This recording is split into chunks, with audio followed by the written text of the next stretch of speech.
나는 안철수 대표를 안 좋아하는 게 아니에요. 예.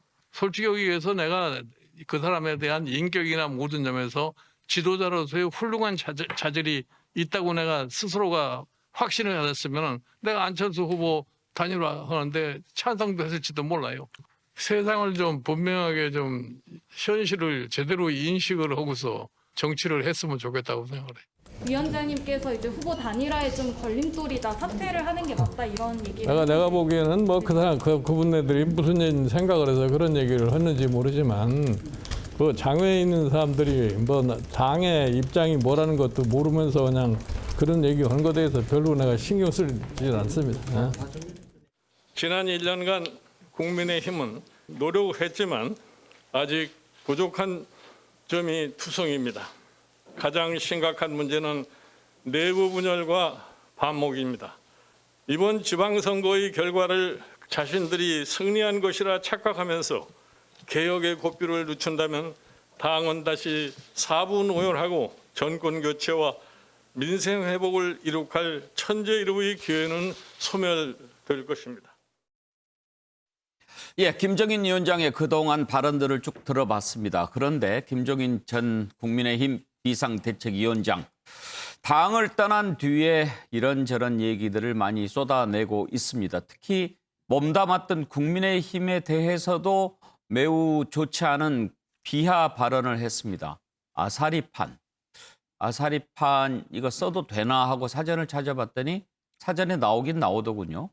그런데 국민의힘을 아사리판이라고 폄하하고 다시는 돌아가지 않겠다 이렇게 얘기를 했는데 국민의힘의 권영세 의원은 그렇게 마시던 물에 침 뱉는 것 아니다 이런 얘기를 했습니다. 김종인 위원장 왜 이럴까요? 그런데 김종인 위원장 보면은요. 함께 했던 사람들하고 좋게 갈린 적이 별로 없는 것 같기도 해요. 박근혜 전 대통령, 문재인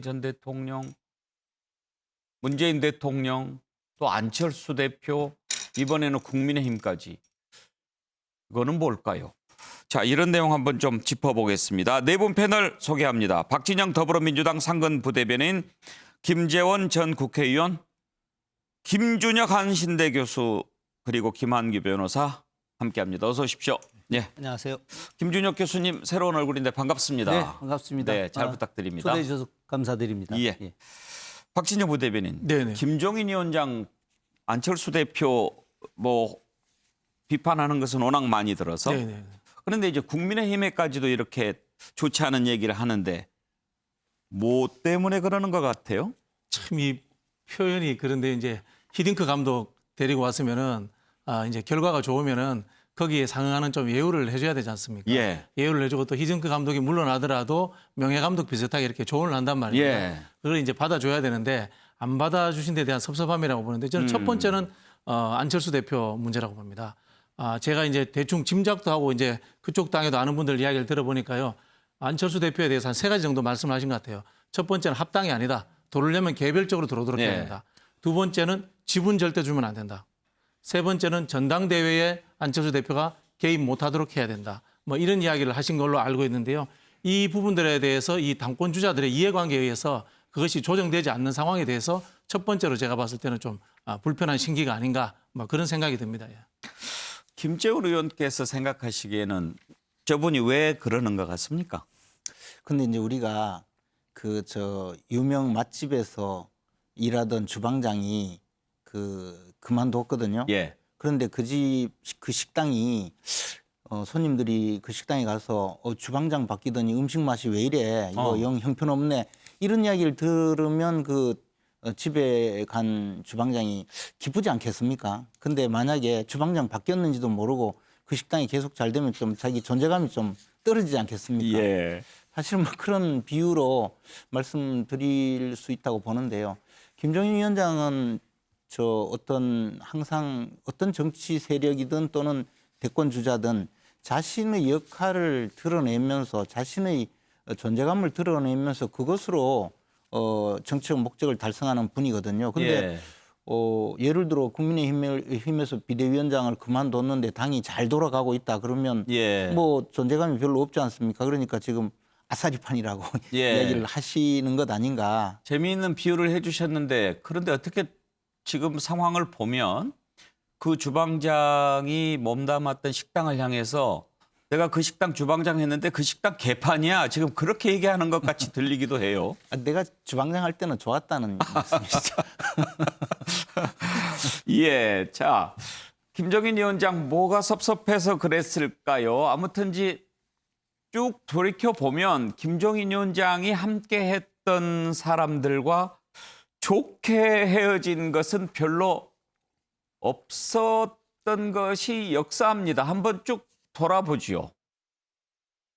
대통령 하실 분이라고 생각하시는 분들은 좀 기본적으로 내가 대통령을 뭐 때문에 하려고 그러느냐 하는 이거에 대한 인식을 좀 철저히 하고, 그러고 난 대통령이 되면 이걸 어떤 식으로 해결해야 할 거냐는 이런 준비를 안 해가지고서는 아무것도 안 됩니다. 대통령 돼가지고 난 다음에 우리 관료들이 유능하니까 그 관료들을 데리고 오면 나도 얼마든지 할 수 있어. 이건 큰 착각입니다. 이제 당의 친문 세력이 지나치게 조금 그런 부분에 소극적이고 대선 행보에만 치중했다 이렇게 그거에 야당이 할 적에 여당의 잘못된 제도 이런 것들이 야당이 집권을 하면은 당연히 고쳐져야 되는 거 아니에요. 근데 우리 현실에서 보면은 집권을 해보면은 과거에 하던 사람들이 가지고 있던 제도가 편타고 느껴지는 거야. 그게 고쳐지지가 않아요. 근데 그러한 것이 지금도 똑같은 식의 반복이 되지 않나 나는 그렇게 생각을 해요. 그러니까 여야 정권 교체의 의미라고 하는 것이 별로 그렇게 나라에서의 변화를 일으키는데 크게 작용하지 않은 그런 측면이 있을 수가 있어요. 예. 김준혁 교수께서는 김종인 위원장의 그 최근 발언에 대해서 어떻게 생각하시는지 한번 듣고 싶은데요. 사실 제가 볼 때 김종인 위원장은 대단히 뛰어난 정치 기술자입니다. 예. 예, 뭐 여기는 아까 뭐 정당 소생가 뭐 이런 표현도 소생술사 이런 예. 표현을 썼지만은 실제로 보면은 뭐 죽은 사람 살려내는 굉장히 뛰어난 정치 기술자라고 볼 수 있는데요. 그런데 이제 정치 기술자인 본인한테 그냥 단순하게 기술자로서의 대우만 한다는 거죠. 본인은 정치적 아버지가 되고 싶어 했거든요. 실제로다가 본인이 이제 그 보수 정권의 이런 탄생, 그러니까 소위 말해서 박정희 정권 시절부터 시작해서 전두환 정권, 노태우 정권에 이르기까지 굉장히 중요한 어떤 보수의 기반이 됐었던 사람이었고, 본인이 뭐 박근혜 정권도 탄생시키고 문재인 정권도 탄생시켰던 탁월한 사람인데, 그런데 자기에 대해서 제대로 된 예우를 하지 않는 부분들, 예. 거기에 더해서 뭐 그 안철수 같은 사람들이 자기 말 제대로 듣지 않는 것 같은 느낌들, 합당하겠다는 분위기들이 있지 않습니까? 예. 그런 측면에서 너희들 조금 지켜봐라. 아까 우리 김재원 의원님 말씀하셨듯이 내가 가고 나서 니들 어떻게 되는지 한번 봐라. 예. 놈들아. 뭐 이런 의중이 아마 깔려 있지 않은가 그런 생각을 좀 합니다. 합당한 예우를 해주지 않은 데 대한 서운함 뭐 네. 이런 표현이라고 보시는 거군요. 저는 장기적으로 자기를 다시 부를 것이다라고 하는 확신 속에서 예. 일단 다시 좀 나락으로 떨어질 때까지 좀 지켜보다가 예. 다시 짱하고 등장할 거라고 좀 보고 있습니다. 그러면 지금 김종인 위원장은 국민의힘이 잘 되기를 바랄까요? 잘 안 되기를 바랄까요? 조금 좀 떨어지기를 좀 바라고 있을 거라고 좀 생각을 합니다. 예. 글쎄요. 자, 이렇게 김종인 위원장 몸담았던 국민의힘의 아사리판 이런 비판을 하니까 권영세 의원 이런 불만을 토해냈습니다. 한번 들어보시죠. 간단하게 한 말씀만 드리겠습니다. 마시던 물에 침을 뱉고 돌아서는 거는 훌륭한 분이 할 행동이 아닙니다. 이상입니다. 예, 김한기 변호사 짧은 한마디지만 의미가 있는 말이네요. 네, 저거는 거의 어떻게 보면은 그 면전에서 사석에서 만약에 얘기를 했다면 거의 뭐 욕에 가까운 좀 불만을 토로한 거 아닌가 이렇게 생각이 드는데요. 사실은 뭐 이거는 국민의힘이 뭐 자초한 면도 없지는 않지만 아무래도 앞서 다른 패널들도 말씀하셨듯이 김종인 위원장 본인의 섭섭함 뭐 이런 것도 있지만은 좀 저는 약간 달리 보는 게 좀 자신감도 좀 생기신 것 같아요. 예. 왜냐하면은 사실은 불과 몇 달 전만 해도 오세훈 시장이 당선될까라는 건 사실 여론조사에서 그렇게 높게 평가받지는 않았거든요. 그때 나경원 후보와 경선 과정의 그 상황만 봤을 때는. 근데 결국 오세훈 후보를 시장까지 만들어낸 거를 본인의 커다란 업적으로 생각하신 것 같고요. 내년 이제 3월에 있는 대선을 어떻게 보면 본인의 정치 인생에서 마지막 피날레로 생각하신 거 아닌가 예. 이런 생각도 있어서 계속 윤석열 총장도 언급하시고 그다음에 근태섭 전 의원도 이제 만날 거라는 게 기사로 언급되고 예. 그래서 뭐 자신감의 표현. 그래서 어차피 하반기 되면은 내가 또 정치의 어떤 주역이 되지 않겠느냐 이런 또 자신감의 그 표현도 있지 않나 이렇게 생각이 듭니다. 예. 오늘 교수님 나오셨으니까 한 가지 좀 여쭤보죠. 아사리판이 무슨 뜻이에요? 원래 그 아사리판은 뭐 사전에 저희들끼리 미리 좀 얘기 좀 했거든요. 예. 김재원 의원님이 이거 불교 용어입니다. 뭐 이렇게 이야기를 했는데 예. 실제로다가 이제 그 불교 내에서 그 굉장히 뛰어난 승려들 예. 그런 이제 보살에 가까운 정도의 사람들을 아사리라고 하지만 그러나 이제 이것이 성인 군자 뭐 이런 개념이나 예. 역설적인 측면으로 보게 되면 오히려 이런 덤불 그래서 오히려 안 좋은 곳 이런 느낌들이 들기 때문에 아사리판이라고 하는 것은 뭐 이 좀 안 좋은 의미로 예. 해석될 수 있는 게 많이 있는 거죠. 그러면은 불교 용어의 이판사판이라는 의미가 변질된 것처럼 아사리판도 그렇게 그렇죠. 변질이 뭐 이판 승려라고 하는 것이 이제 공부를 많이 하는 승려고 예. 사판 승려는 공부하는 승려들을 갖다가 보조해주는 예. 행정력 역할을 하는 것인데 이런 이판 사판이라고 하는 것이 어쨌든 불교의 양날개와 같은 측면들 이 협력해서 나가는 이런 것들이 원래는 그런 의미인데 예. 역설적으로 오히려 함께 섞여서 엉터리가 된다라고 하는 예. 그런 의미듯이 그렇게 아사리판이 변질된 오늘 것이라고 교수님 볼수 있는 잘못인 거죠. 것 같습니다. 그런데 김재원 의원 보시기에 국회에 오래 계셨으니까 국회가 보시기에 아사리판이 맞습니까? 뭐 그렇게 혼란스럽지 않는 때는 한 번도 없었죠. 왜냐하면 이제 국회의원 자체가 300명이나 되는 헌법기관들이고 각자 자신의 주장을 펼쳐가면서 어떤 국가의 공동 목적을 향해 나간다고 봤을 때 정치적 그 입장이나 의사가 각각 다를 수밖에 없거든요.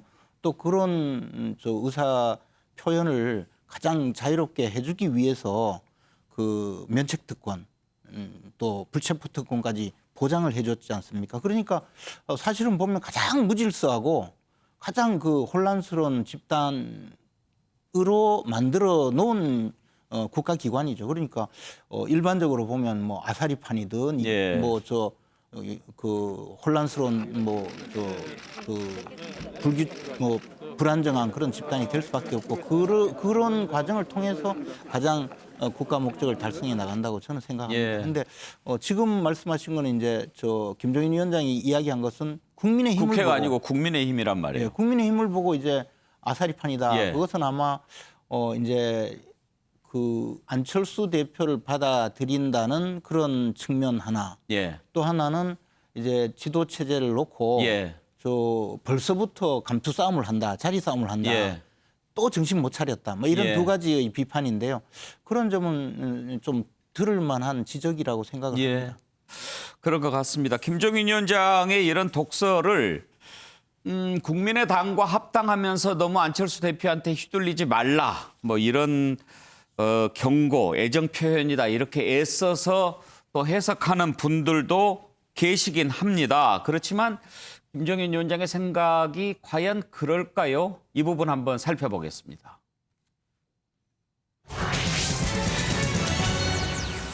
일단 국민의힘 지금 당장 주어진 과제가 국민의당과 합당 어떻게 할 것인가 하는 부분이 있고요. 또 새로운 지도체제 수립하는 두 가지가 있죠. 이 전당대회와 관련해서 중진연석회의에서 여러 가지 얘기들이 나왔습니다. 중진 용퇴론을 꺼낸 서병수 의원은 힘께 나서는 분들 이제 나서지 말자 이렇게 얘기를 했고요. 정진석 의원은 제1야당으로 단단하고 결속하는 모습을 보여야 된다 이렇게 얘기를 했는데 자 전당대회 앞둔 국민의힘 합당 문제는 또 어떻게 정리하고 넘어갈 것인지 이런 부분을 한번 살펴보겠습니다. 조영원 대표 합당 관련 발언을 먼저 들어볼까요? 내가 대표에 출마하려면 거취를 밝혀달라고 그렇게 전해 들었습니다. 그래서 저는 이의 선우가 있다고 생각하고 국민의 당과의 합당 문제가 정리되고 나면 제 문제를 고민을 해보겠습니다. 다만 의원님들이 우려하는 바를 제가 잘 알고 있고 그런 걱정하시는 일이 안 생기도록 하겠습니다. 이 선거 결과를 통해서 우리 국민들이 우리에게 무엇을 요구하는가 하는 것에 대한 논의가 있어야 된다고 봅니다. 그런데 지금 현재 돌아가는 모양을 보면 그런 아무런 고민과 논의의 장도 없이 과거의 방식 그대로 또 과거의 사람들이 나와가지고 지도부를 구성한다고 한다면 우리를 바라보는 우리 국민들은 어떻게 생각할 것인가 우리 한 번쯤은 스스로 생각을 해봐야 된다고 생각을 합니다. 예, 그런가 하면 이제 초선들의 의견 좀 다른 목소리가 나옵니다. 요즘에 민주당도 그렇고 국민의힘도 그렇고 선수별로 조금씩 인식이 다른 것 같긴 한데요. 계속해서 그 목소리도 들어보겠습니다. 저희 국민의힘 초선 의원들은 결코 우리 당이 잘해서 거둔 승리가 아니라는 사실을 잘 알고 있습니다. 국민의힘을 바로 세우고 처절하게 혁신해 나가는데 앞장서겠습니다. 청년에게 인기 없는 정당, 특정 지역 정당이라는 지적과 한계를 극복해 나가겠습니다.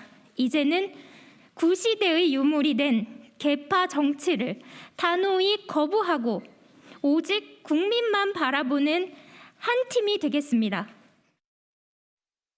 초선 의원들이 영남 정당 한계 극복하자고 말한 거 어떻게 생각하세요? 우리 당의 지금 영남 정당의 한계가 뭔지 모르겠습니다. 저는 이해하기를 호남이라든지 혹은 우리 당세가 약한 지역을 영남 지역처럼 보강하는 정당이 되자, 명실상부한 전국 정당이 되자, 이런 뜻으로 이해하겠습니다. 예, 김재원 의원, 지금 이제 합당과 지도 체제 문제가 완전히 서로 다른 문제는 아니지 않습니까? 뭐 선후 관계도 있고. 그런데 일단 주호영 원내대표는 내 거취도 합당 문제 관련해서 국민의당 의견 들어보고 하겠다라고 했는데 순서가 어떻게 될 것 같습니까? 그런데 이제 이 국민의힘과 국민의당의 합당 문제는 결국 안철수 대표의 선택에 달려 있거든요. 근데 안철수 대표는 제가 봐서는 전당대회 이전에 합당에 대해서는 전혀 생각하지 않을 거라고 봅니다. 왜요? 왜냐하면 그 지금 입당을 해서 또는 합당을 해서 하등 자신이 거둘 만한 성과가 없거든요. 예를 들어 새로운 지도부가 구성이 되면 협상을 통해서 이른바 뭐 지분 협상이라도 할 수 있는데 지금 만약에 합당을 한다면 그 목적이 유일한 목적이라고 하는 것은 전당대회에 나가서 당대표가 된다고 하면 그럴 목적이라면 지금 합당을 할 수 있겠죠. 근데 그게 현실적으로 불가능하거든요.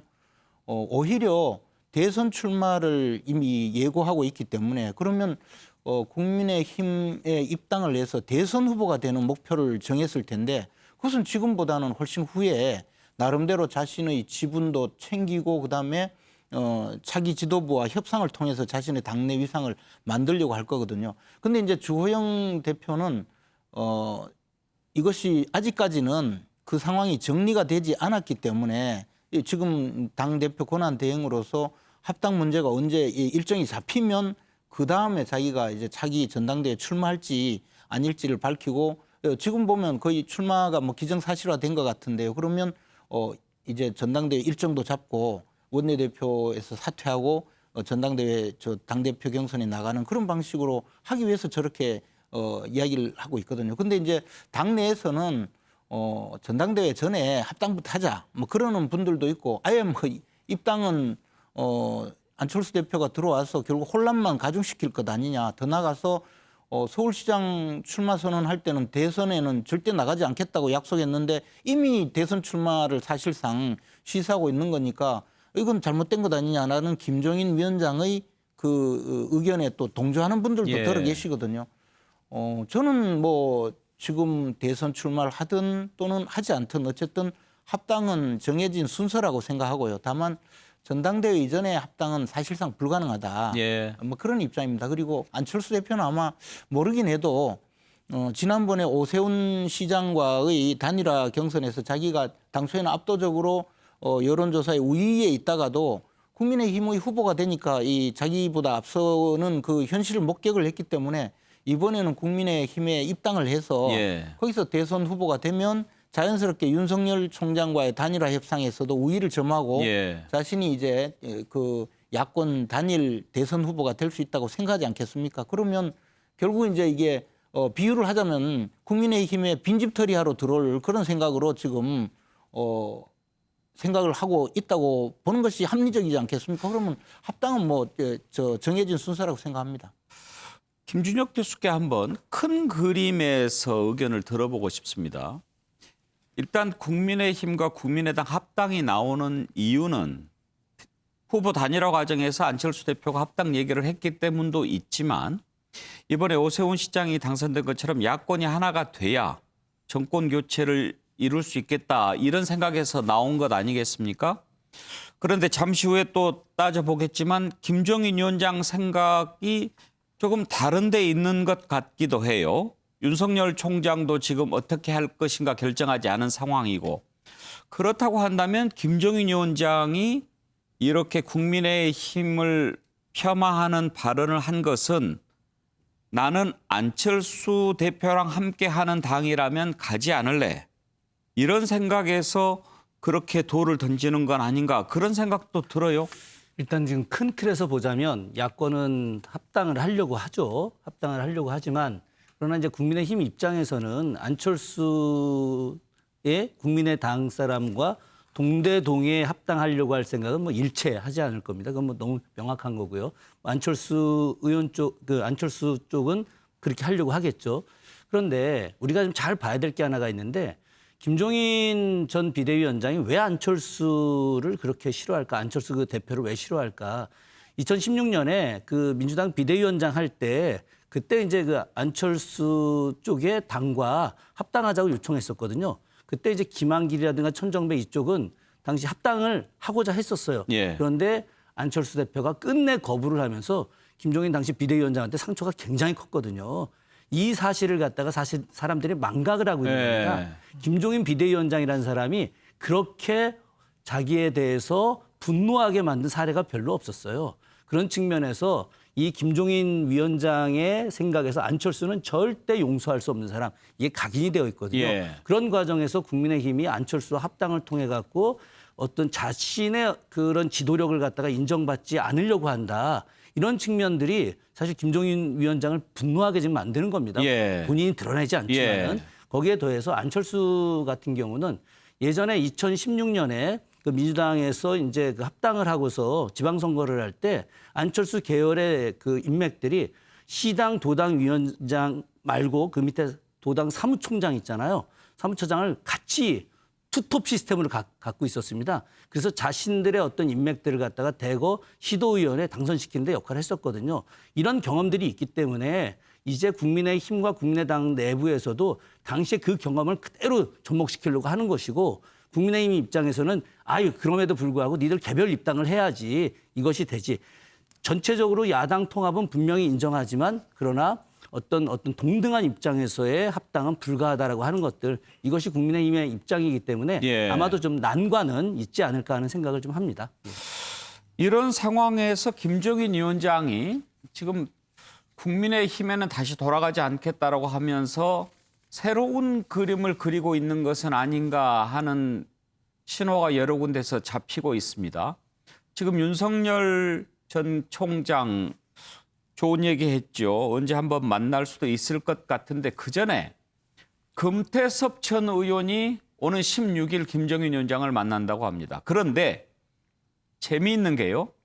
김종인 위원장이 만나자고 했다는 겁니다. 금태섭 전 의원이 먼저 뵙자고 한 게 아니고 왜 그랬을까요? 김종인 위원장이 지금 무슨 생각을 하고 있을까? 그런 것이 매우 궁금합니다. 제3지대를 생각하는 걸까요? 그런데 김종인 위원장 분명히 지난 선거 때 제3지대 가지고는 안 된다라고 얘기를 했거든요. 한번 들어보죠. 실질적으로 윤석열 총장이 지금 정치적으로 어떠한 방향으로 자기의 진로를 가겠다고는 생각을 안 한 것 같아요. 괜히 뭐 정치권에서 뭐 이러고 저러고 그냥 추상적으로 얘기를 하는 거지. 제3지대로라는 게 우리가 과거에 제3지대론을 얘기를 많이 했지만 제3지대론을 가지고 성공한 예가 없어요. 박진영 부대변인, 네. 어떻게 흘러가는 겁니까 지금? 제3지대에서 정당을 만들지는 않겠지만요. 어떤 세력을 만들 것 같아요. 이제 금태섭 의원 같은 경우는 어떤 세력을 만들든 뭐 포럼을 하더라도 하는 말로 이제 심부름도 시키고 일을 시킬 사람이 필요하지 않습니까? 금태섭 의원 입장에서야 그 김종인 비대위원장 옆에 있는 것만 해도 본인 이제 급이 높아지니까 절대 나쁘지 않죠. 그런 측면으로 보셔야 될 것 같고요. 아까 이제 어떤 그 의원이 이제 마시던 물에 이제 침 뱉고 갔다 이렇게 이야기를 했는데 사실 우물도 없었잖아요. 우물도 없었는데 김종인 위원장이 우물 파준 거거든요. 파주고 나왔는데 김종인 위원장이 우물을 파보니까요. 당 대표로서 우물 파는 게 별 영향가가 없어요. 본인 생각에는. 그럼 뭐가 제일 영향가가 있느냐? 대권 주자를 잡아야 되겠다. 거기서 멘토를 해야지만이 사실은 이 선거에 이겨야지 제대로 흔히 하는 말로 이 봉급도 받고 연봉도 받지 당대표하는 게 별로 의미 없더라. 저는 이런 생각을 하신 것 같아요. 그래서 밖에 나와서 후보를 찾아가지고 나중에 후보를 만들어서 국민의힘에 들어가든지 뭐 어떻게 할 건데 안철수 대표가 먼저 가가지고 또아리 들어가지고 이제 지분 차지하겠다. 이렇게 보이는 거죠. 제가 보기에는. 그런 상황에서 이제 안철수 대표가 하는 일이 안 그래도 이제 취향적으로 별로 안 좋아하는데 더 못마땅해 보이는 거죠. 저는 이렇게 보이고요. 이 김재원 의원님은 안철수 대표가 이제 늦게 들어올 거라고 생각을 하신다고 했는데요. 제가 보기에는 당내에 있는 당권주자 그룹들하고 안철수 대표가 딜을 하려고 할 겁니다. 이미 국민의힘 내에 안철수계 의원이 아니고 이제 조직책들이라고 하죠. 그런 분들이 제법 들어가 있습니다. 지분이 이미 있습니다. 제법 있기 때문에 그런 부분들에서 저는 이제 여러 가지 이제 견제가 작동하는 것이 아닌가 그렇게 보고 그 상황들을 김종인 비대위원장이 저는 잘 알고 있을 것이다 이렇게 생각이 듭니다. 네.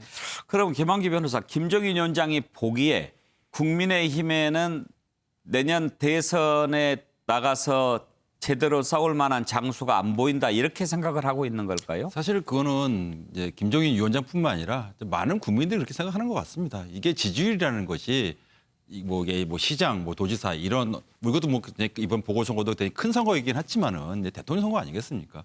대통령 선거가 지금 채 1년도 남지 않은 상황에서 국민의힘에서는 지금 10%가 아니라 5% 이상 나오는 후보군도 사실은 지난 오랜 기간, 상당 기간 동안 없었어요. 후보 자체가. 한 2%, 3% 내에 여기다 한계가 있었는데 그거를 또 뚫고 나가고 있었던 게 이제 윤석열 전 총장이었고 윤 전 총장은 작년에 현재 검찰총장임에도 불구하고 이례적으로 10% 이상 지지율이 나온 적이 있었거든요. 사실 이거에 대해서 김종인 위원장은 상당히 좀 든든한 좀 믿고 있는 것 같아요. 본인이 수많은 선거로 산전수전을 다 겪은 분 아니겠습니까? 여기에다가 많은 좀 신뢰를 두고 있는 거 아닌가 이렇게 보고 있습니다. 자, 김종인 위원장이 제3지대를 꿈꾸고 있다면 윤석열 총장이 둥지를 틀 곳은 그쪽이 될까요? 김종인 위원장 국민의힘으로 가지는 않을 거다 그런 얘기를 했는데 이 내용 한번 계속해서 살펴보겠습니다. 윤석열 전 총장 현재 지지도 1위지만 비호감도 그러니까 절대로 대통령이 돼서는 안 된다 이런 조사가 있었는데 거기에서도 1위를 차지했습니다. 이제 윤석열 전 총장을 반대하는 그런 사람들도 저 정도 된다는 거죠. 그리고 완주하지 못할 거다라는 전망도 꽤 높게 나왔습니다. 완주할 수 있을 것이다라고 하는 전망보다는 완주할 수 없을 것이다라는 전망이 훨씬 더 높게 나왔습니다. 여론조사 내용 요즘에 윤석열 전 총장을 두고 많이 하는데요. 왜 윤석열 전 총장이 대권 후보로 거론되는 것 같으냐? 거기에서 정부 여당에 대항한 모습을 가장 높게 뽑았고요. 유력한 야당 후보가 없다는 것이 가장 많았고요. 그다음에 정부 여당에 대항한 모습. 그리고 이제 검찰을 장악하면서 보인 리더십 이런 순서로 꼽았는데요. 역시 유력한 야당 후보가 없다라고 하는 게 윤석열 전 총장의 지지율 상승 그리고 김종인 위원장의 구상 이런 것과 맞아떨어지는 게 아닌가 싶습니다.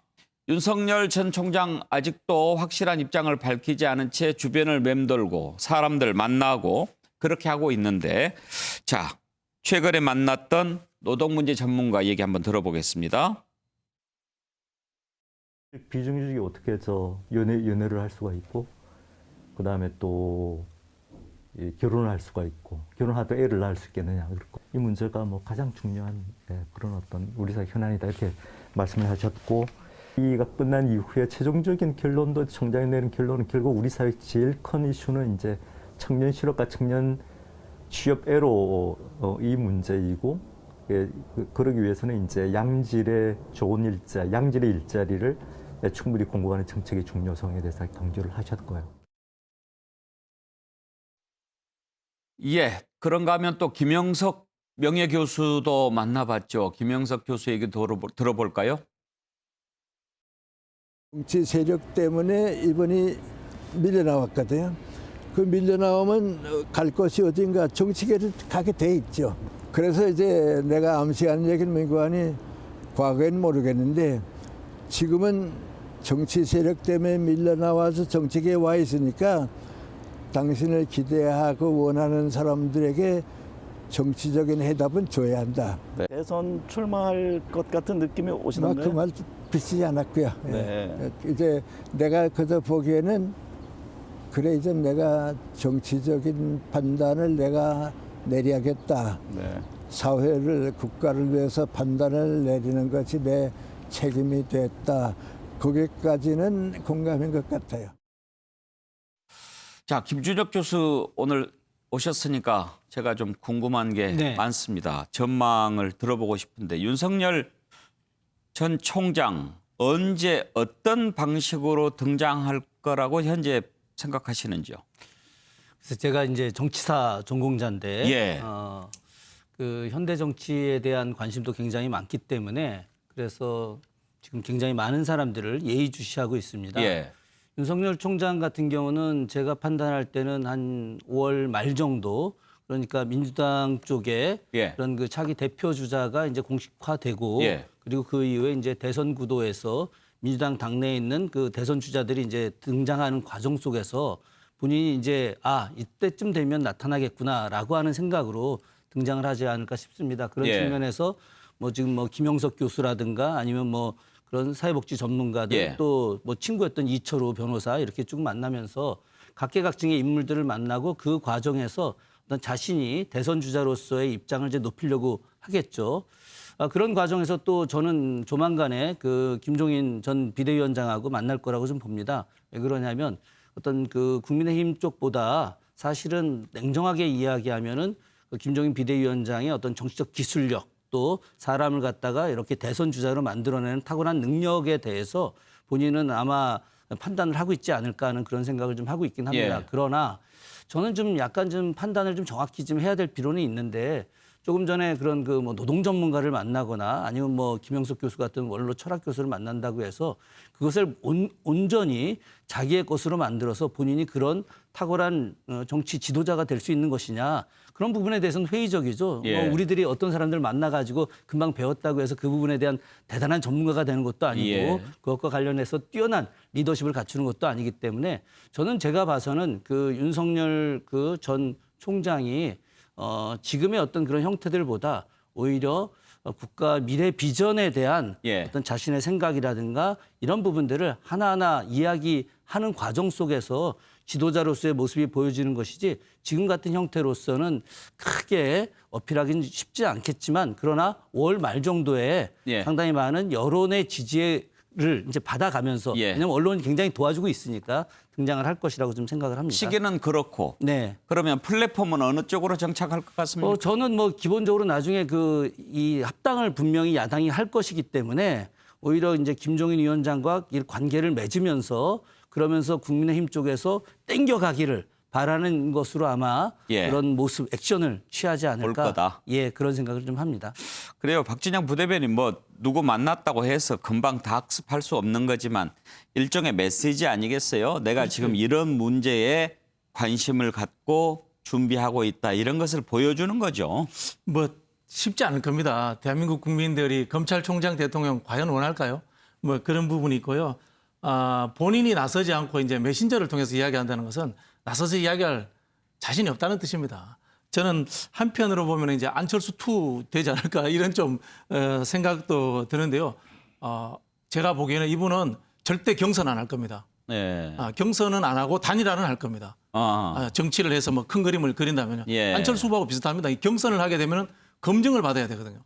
그다음에 자신의 비전을 정확하게 설명해서 타인과 경쟁해야 되는데 제가 봤을 때는 그런 자신이 없을 거기 때문에 제3지대든지 어떤 형태의 플랫폼을 예. 만들어 가지고 한다라면은 단일화 방식이라든가 그런 식으로 갈 것이다라고 저는 뭐 예측을 해봅니다. 네. 김재원 의원 혹시 국민의힘 내부 분위기에 지금 민주당 분위기는 그런 것이 좀 있는 것 같습니다. 박진영 부대변인이 그런 얘기 안 했지만 나오기만 해봐라. 금방 뭐 정리가 될 거다. 이런 분위기가 좀 민주당에 있는 것 같은데 국민의힘의 중진이라든지 일부 대선 주자들도 일단 지지율이 높으니까 다른 데 가지 말고 우리 당에 들어왔으면 하면서도 들어와서 검증해보고 경선해보면 우리가 꼭 밀리지 않을 거야. 이런 생각 갖는 분위기가 조금 있습니까? 몇 분들은 그런 생각을 하죠. 당연히. 그리고 실제 그런 의사 표현도 하고 있는데 저는 생각보다 그 윤석열 전 총장이 굉장히 맷집이 강하고 또 특히 이제 그 자신의 의사 내지 자신을 방어하는 그런 그 설명력은 지금까지 본 사람들 중에는 굉장히 탁월한 사람이고요. 쉽게 다른 사람을 설득할 수 있는 그런 의사소통 능력도 굉장히 높은 능력이 아주 뛰어난 사람이라고 알고 있습니다. 그리고 그것이 바로 이제 안철수 대표와의 차이점이거든요. 안철수 대표는 사실 그런 면에서는 거의 제로에 가까운데 점수로 따지면 한 95점 정도는 줄 수 있을 정도의 대단한 그 어떤 의사소통 능력이 있거든요. 리더십이라든가 모든 면에서. 저는 그리고 다만 국민의힘에 입당을 해서 정치를 하면 본인에게는 상당히 위험한 그 선택이라고 생각을 합니다. 왜냐하면 지금 그 윤석열 전 총장에 대해서 기대감을 표시하는 국민들은 사실은 야권 정치인이다 이렇게 생각한 것이 아니고 검찰총장으로서 또는 검사로서 보여준 그런 어떤 그 원칙 또는 현 정권에 대해서 현 정권을 사실상 현실적으로 그 거부권을 행사한 그 유일한 공직자였거든요. 그런 모습을 높게 평가한 것이고 그게 정치적 자산인데 국민의힘에 입당을 한다든가 처음부터 또는 뭐 기성 그 정치권에 있는 방금 우리 뵌 김종인 위원장이나 또는 윤여준 전 장관 같은 분하고 정치를 같이 한다는 모습을 보이면 지금까지 본 어떤 검찰총장으로서 또는 검사로서 한 역할이 사실 정치행위였구나. 이런 평가를 받게 되면 그 신망 내지 신인도가 확 떨어질 가능성이 있거든요. 그래서 저는 윤석열 총장이 정치를 하게 되면 자기가 그 꿈꾸고 있는 그 비전을 제시할 수 있는 그런 정당을 만드는 것이 오히려 가장 현실적이고 합리적인 방안이라고 생각을 합니다. 그리고 그 정당을 만들어서 그 당의 후보로서 나중에 국민의힘의 후보와 단일화를 통해서 야권 단일 주자가 되면 그 대선에서 충분히 성공할 수 있고 뭐 그 과정이 사실상의 대선 운동이라고 저는 판단하고 있고요. 또 그렇게 갈 가능성이 저는 많다고 봅니다. 김한기 변호사 역시 지금 뭐 윤석열 총장도 이리 갈까 저리 갈까 엄청 고민하겠죠. 네, 언론에 일체 본인이 직접적으로 노출되지 한 번도 없었어요. 그리고 항상 이제 언론사 기자들의 인터뷰라든가 아니면은 본인과 만난 사람들의 이제 스피커를 통해서 그러니까 잊혀질만 하면 계속 목소리를 내지 않습니까? 필요한 뭐 LH 때도 그랬고 이번에 갑자기 그 청년 실업 이런 문제까지도 이제 언급이 된 거 보면은 끊임없이 관심을 가진 것 같고 제가 봤을 때는 오늘 우리 방송도 시청하고 계시지 않을까 생각이 드는데요. 대체 자기에서 어떤 말을 하나 그래서 생각하는데 앞으로도 이리 갈지 저리 갈지 이거보다는 내년 아마 3월 대선에서 어느 방향이 자기한테 가장 정확하고 가장 도움이 될까. 그러니까 그것이 뭐 국민의힘이냐 안철수와 합당이냐 김종인이냐 이런 어떤 강론적인 게 아니라 어떤 방향이 제일 좋은 건가. 이 부분에 대해서 끊임없는 고민 그리고 주변의 참모들과 계속 의논하지 않을까 이렇게 보고 있습니다. 자, 매일같이 윤석열 총장 어떻게 할까 이런 얘기를 하고 있는데 아직도 막연한 얘기들이 많이 있습니다. 자, 다음으로 넘어가죠. 선거가 끝난 뒤에도 여권의 악재가 끊이지 않습니다. 임기 말 현상이라고 해야 할까요? 자, 청와대 전효관 문화비서관, 서울시 혁신기획관으로 근무했습니다. 간부죠. 그런데 그 서울시 간부 시절에 일감 몰아주기 의혹에 지금 휩싸여 있습니다. 자신이 설립한 회사, 서울시 간부가 되기 전에는 겨우 3건 수주했는데 그 뒤에 12건, 50억이 넘는 규모의 수주 실적을 쌓았다고 합니다. 일감 몰아주기 의혹이 아니냐, 지금 이런 의혹이 제기가 되고 있는, 일감 몰아주기가 아니냐 이런 의혹이 제기되고 있고요. 또 하나, 한국 마사 회장입니다. 김우남 회장인데요. 민주당 삼선 의원 출신인데 지난 3월에 취임하면서 자신이 데리고 있던 측근을 비서실장으로 심으려고 했는데 밑에서 그 일을 보는 마사의 직원이 이 법이 바뀌면서 지금 그게 좀 어렵게 됐다 이런 얘기를 하니까 말로 할 수 없는 욕설을 하면서 결국은 비슷하게 관철을 시켰습니다. 이 문제가 지금 드러나니까 문재인 대통령 오늘 즉각 두 사건에 대해서 감찰을 지시했습니다. 문재인 대통령 지금 심경이 어떨까요? 자, 김우남 마사 회장 거부터 먼저 한번 살펴보죠. 이 직원에게 욕설을 하고 폭언을 한 게 공개가 됐는데요. 한번 들어보시죠. 정부 지침이든 나발이 법적 근거는 자식아 저 마사의 법이 우선이지. 저희 인사규정입니다. 마사의 법은. 내가 책임질 일이지. 네가 책임질 거 그렇게 해서 방해할 일이 아니잖아. 그러니까 채용 과정에서 공정하게 하기 위해서는 이러이러한 절차로 있고 이렇게 했을 때. 아니 그러니까 지금 네가 그러니까 내가 그 절차를 위반한 것도 아니고 지금 자식아 저 우선 부처하고 협의를 해서 협의 내용을 가지고 진행을 해야 되는 거 아니냐. 지금 진행하는 단계도 아니잖아 임마. 천하의 나쁜 회장을 기만하고 말이야. 너 신님이 그래? 넌 한글도 못 읽나? 내가 너만 이렇게 기만당하면서 이 자식아. 지금 제가 쭉 들어봤는데 일반적인 단어보다 욕설이 더 많이 들린 것 같습니다.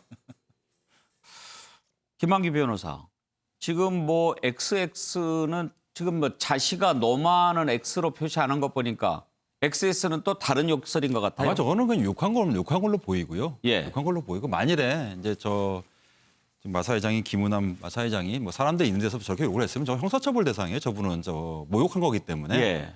그리고 저는 저분이 지금 삼선 의원 출신이지 않습니까? 예. 한때 국민의 대표를 3번을 하신 분이에요. 예. 지금 근데 저분의 지금 발언 인식도 문제죠. 왜냐하면 이렇게 특채 지금 우리가 이런 어떤 측근 특채를 제일 그 금지하고 앞으로 척결해야 되는 어떤 그런 주제를 삼고 있는데 그걸 떠나서 자기의 어떤 직원은 마사에서 근무하는 직원한테 저렇게 욕을 써가면서 그 법에서 허용되지 않는 방법을 지시하는 거 아니겠습니까? 예. 저는 저런 분이 지금 무슨 인적 자원이라고 3월 달에 마사 회장이 됐는지 이해가 안 되고요. 좀 문재인 대통령께서 다행히도 이거를 조속히 감찰 지시하셨는데 이거는 이제 녹취에 나타난 것만 봐서 이건 감찰 지시하고 문제가 아니라 약간 뭐 법적으로 책임질 건 채국하고 하루라도 빨리 이거 이 자리에서 물러나게 하는 것이 좀 답이 아닌가 생각합니다. 박준영 부대변인 궁금한 게 마사 회장은 어떻게 가는 거예요?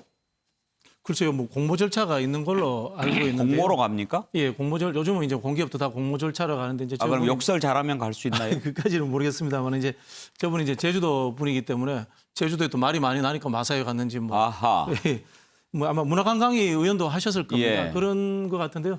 제 생각에는 뭐 우리 김한규 변호사 말씀처럼 본인이 바로 사퇴하시는 게 맞다는 생각이 들고요. 또 이 공모 절차를 하지만 실제로 또 추천 절차도 있으니까 저는 추천하신 분에 대해서도 거기에 대해서는 더 정확하게 한번 전 따져봐야 된다. 그런 생각이 듭니다. 저렇게 평상시 언어로서 저렇게 욕을 하신다는 거는 과거에도 우리가 이제 뭐 그런 그 가능성이 있는 분이었기 때문에 이 검증 절차랑 이런 것들 진행한 것에 대해서도 저는 확실히 좀 따져봐야 되겠다. 그런 생각이 듭니다. 네. 김재훈 의원께서 좀 아는 분인가요? 의원 생활을 같이 했고 예. 마사회가 그 농림부의 산하 기관입니다. 예. 그래서 김우남 회장은 원래 국회 농림해양수산위원회에서 오래 일을 했고 또 농해수 위원장도 했죠. 그래서 약간의 전문성이라 할까 그런 면에서 그렇게 책 잡힐 분은 아니라고 봅니다. 근데 성격이 괄괄해서 사실 뭐 녹음을 해서 저렇지 평소에도 저런 정도로 이야기는 쭉 할 수 있는 분이라고 저는 알고 있고요. 평소에도 욕설을 잘한다고요?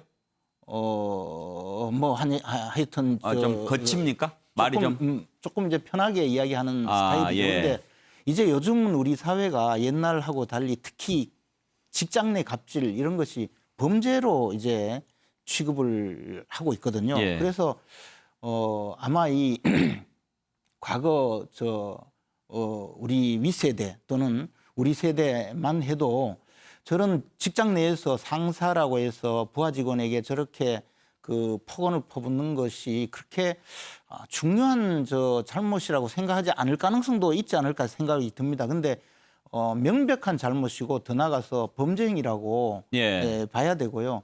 또 하나는 지금 상황 자체가 인사에 대해서 부당한 요구를 하는 것이거든요. 그럼 형사처벌을 받을 그런 상황이라고 생각이 됩니다. 아마 그리고 지금 인사 추천 말씀을 하셨는데 저건 명백히 청와대에서 임명한 인사거든요.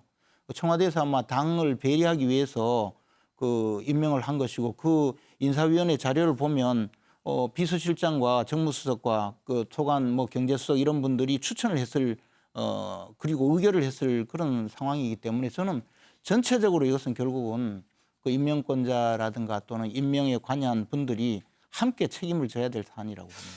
김준혁 교수님, 김은남 회장이 이렇게 혼내면서 그런 말도 했다고 그래요. 내가 이 XX야, 입법기관에 12년 있어서 이 XX야 그랬다고 그러는데 입법기관에 12년 국회의원 3선 했다면 더 섬겨야 되는 거 아닌가요?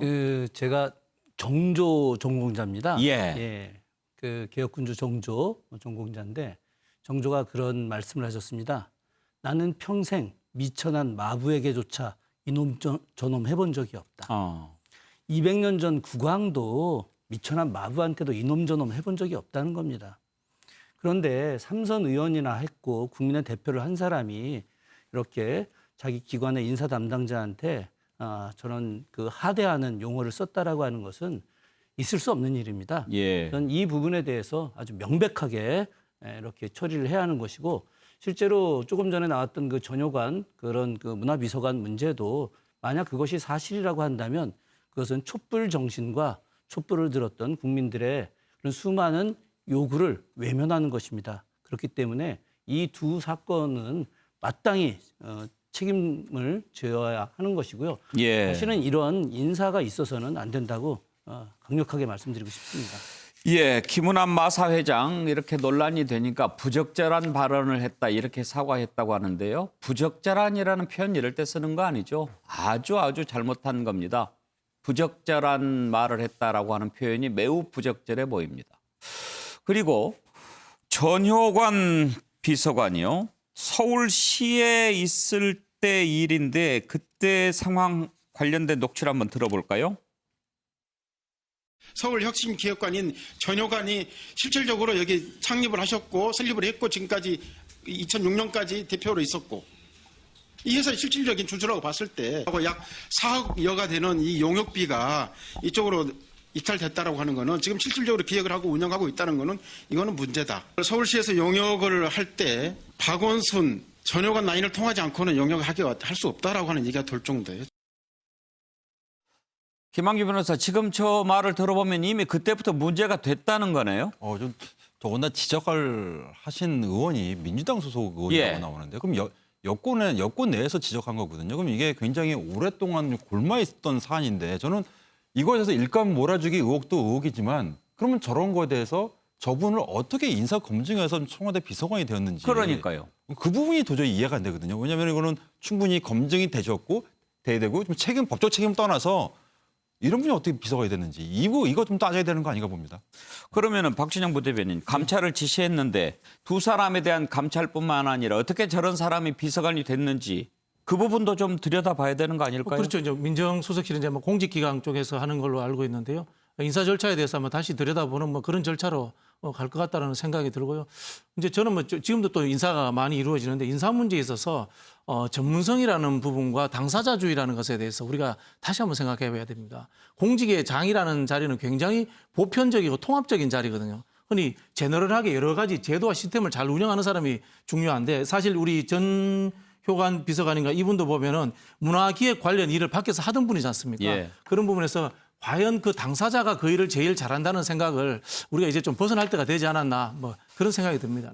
문재인 정부에서만큼은 임기 말에 마지막에 이런 모습 안 봤으면 했는데 이런 것으로 실망되는 소식 이제 그만 좀 나왔으면 좋겠는데요.